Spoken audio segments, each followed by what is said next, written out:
Allez, on va prendre l'air du grand large avec la route du Rhum. Ouais, la course n'est pas terminée. On a 5 skippers seulement qui sont arrivés. Et les autres, eux, sont toujours en plein milieu de l'océan Atlantique.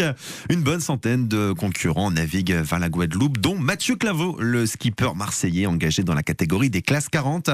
Et magie de la radio, nous sommes avec lui ce soir. Liaison en plein milieu de l'océan, au cœur de la course. Alors, bonsoir, ou plutôt bonjour, vu le décalage horaire, Mathieu Claveau.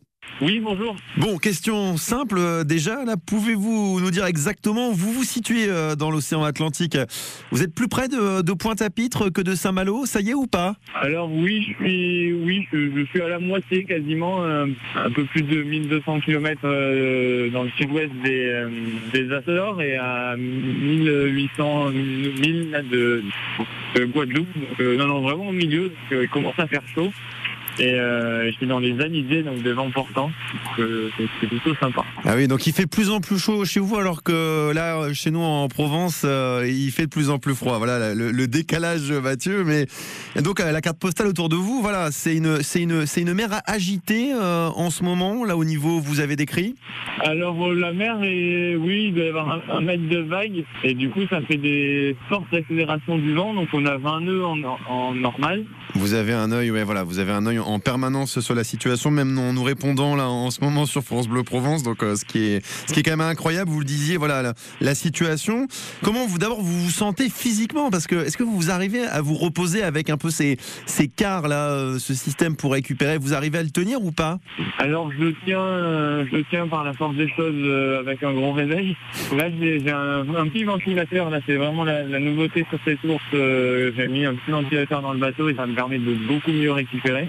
Et sinon non, physiquement ça va plutôt bien. La nuit dernière a été particulièrement usante avec pas mal de changements de voile. Donc il a fallu un peu récupérer, je savais plus trop où j'étais au réveil des micro-sièges. Mais là ça va bien et je commence à trouver ce rythme des vents portants après une rude semaine face au vent pour partir de Saint-Malo. On a l'impression que vous êtes en train petit à petit de profiter à mesure aussi que l'arrivée vers Pointe-à-Pitre se rapproche. Hein. Oui, et je profite d'autant plus qu'il y a une vraie prouesse du village de mon bateau qui fait partie des trois derniers, des trois plus vieux bateaux. Et pour autant, voilà, j'ai encore un peu du mal à me rendre compte.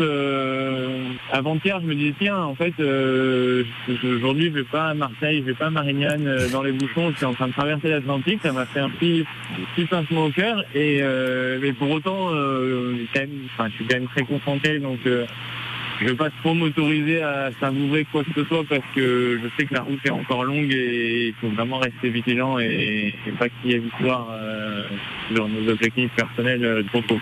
Ça c'est cool. Ah, ça secoue beaucoup, Mathieu Claveau. Mais en tout cas, voilà, on souligne vraiment votre performance pour cette première route du Rhum. On vous retrouve à l'arrivée à Pointe-à-Pitre, Mathieu. Et voilà, arrivée prévue, vous le disiez, d'ici une bonne semaine, là encore. Oui, d'ici une semaine pour l'apéro du week-end, on va dire. Allez, on vous retrouve la semaine prochaine. Mais en tout cas, merci beaucoup, Mathieu Claveau, de nous avoir répondu sur France Bleu Provence. Et bon vent jusqu'à la Guadeloupe. Merci beaucoup.